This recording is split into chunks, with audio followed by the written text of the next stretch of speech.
পৰীক্ষা প্ৰভু হে হৰি কুমন্ত্ৰণা তয়ুৰে আলম লৈ ভুৱন কৰিলে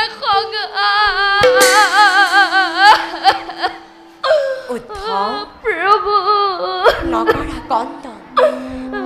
ভক্তৰ বাঞ্ছা ফলস্বৰূপে লাভ কৰিলো এই হৰাঘাত চৰণ কমল গন্ধৰীৰ অভিশাপ ঋষিৰ ব্ৰহ্মশাপ ব্যৰ্থ কৰিবলৈ চিন্তা নকৰিলে কিয় প্ৰভু আপুনি নিজেই বৈকুণ্ঠৰ স্বামী হৈ এই নিৰ্জনতাত বহি ব্যাধৰ শৰত হ'ব নেকি বৈকুণ্ঠগ্ৰামী শৰীৰ ৰাঙলী হ'ল আপোনাৰ ব্যাধৰ শৰত প্ৰভু তাৰ বাবে নকৰিবা প্ৰভু এই জগতত কোনো কাৰোৰ আপোন কোনো কাৰোৰ নহয় পৰ দুদিনীয়া সংসাৰৰ মায়াত আবদ্ধ হৈ প্ৰভু কৰিব লাগে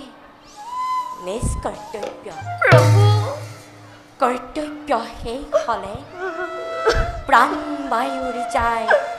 নিজ খামলৈ কৰ্মৰ অনুসাৰে প্ৰভু আপুনি জগতৰ স্বামী তজু চৰণ কমল চিন্তি মহন্তজনে পৰম গতি লাভ কৰে তেনে প্ৰভুৰ আজি এই অৱস্থা সুশৰীৰে আপুনি বৈকুণ্ঠলৈ গমন নকৰিলে কিয় প্ৰভু কিয় পাণ্ঠবুদ্ধ প্ৰভু আমাৰ কথা কওঁ ভাঙি পাতি আমি নিজেই জগতৰ গৰাকী হৈ প্ৰভু সুশৰীৰে বৈকুণ্ঠলৈ গমন কৰিলে প্ৰভু অন্য লোকে দুখিব আমাৰ প্ৰভু আনহাতে জগতত যে জীৱৰ মৃত্যুৰ কাৰণ লাগিবই প্ৰভু নহ'লে যে নচলিব সৃষ্টিৰ ধাৰা প্ৰভু হে ভকত বৎসল হৰি তোমাৰ অবিহনে এই দ্বাৰকাৰ কি গতি হ'ব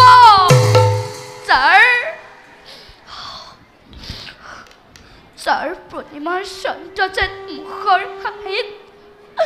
সমগ্ৰ জগততে ভুৱন ভুলাইছিলা সেই মুখত আজি অকস্মাতে বিষাদৰ আৱৰণে উঠিছে উঠলে প্ৰভু তোমাৰ অনন্ত অপাৰ মহিমা পাণ্ঠপুত্ৰ প্ৰভু মায়াত আবদ্ধ হৈ পাহৰি নাযাবা তুমি প্ৰকৃত কাৰ্য অন্তিম সময়ত দিলাহি দেখা প্ৰভু তাৰ বাবে লভিলো সান্তনা প্ৰভু পাণ্ঠ প্ৰভু তোমাৰ আৰু পুনৰ জন্ম নাই প্ৰভু তুমি এই শৰীৰতে মুকুতি পালা প্ৰভু চোৱা যদুকুল নিপাত হৈছে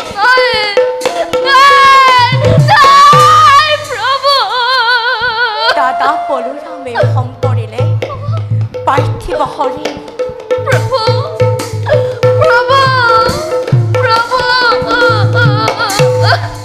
আমি ইহলীলা সম্পৰণ কৰাৰ 7 দিনৰ পাছতে এই পবিত্ৰ দ্বাৰকাপুৰী সাগৰৰ অতল গৰ্ভত লীন যাব নাই প্ৰভু তুমি আমাৰ প্ৰভু কৃপাৰ বলতে ভকতিৰ বৈৰাগ্য জ্ঞান লাভ কৰি এই সংসাৰ তৰিলা প্ৰভু আৰু তাতে চোৱা প্ৰভু মই যাবলৈ ওলোৱা পৰতো তোমাকেই পালো দেখা প্ৰভু এয়া আমাৰেই বাঞ্ছিত ফল বান্ধৱ প্ৰভু তোমাৰ দাসে অজানিতে কৰি অহা ভুলৰ বাবে মাৰ্জনা বিচাৰিছো প্ৰভু তাৰ বাদে আৰু মই নাবান্ধিব একো মই আগতে যিটো মহাজ্ঞান ভকতিৰ তত্ত্ব ব্ৰহ্মাক কৈছিলো তাকে দিলো তোমাক প্ৰভু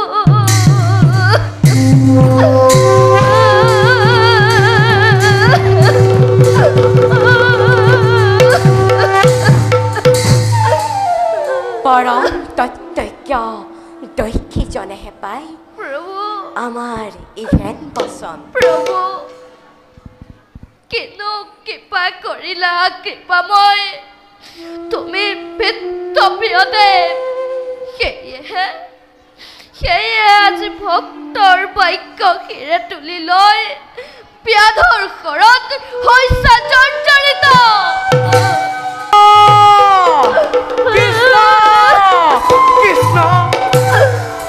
উপযুক্ত সময়তে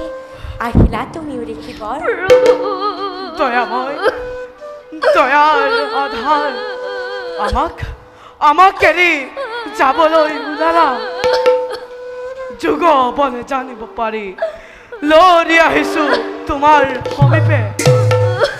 আমি প্ৰভু অনাথ হৈ পৰিছো ধৰাৰ বক্ষত তোমাৰ অবিহনে আমাৰ প্ৰয়োজনেই বাকী প্ৰাণসম দুয়োজন অতিথি আপোন তোমালোকে শ্ৰৱণ কীৰ্তন ৰহস্য ভকতি সাৰুক্ত কৰি আগবাঢ়ি যোৱা প্ৰভু বিদায় বেলাত লৌ শিৰে তুলি চৰণ ধূলা দুটি অতি যতনেৰে থাকে যেন ভকতি সদা তজু চৰণত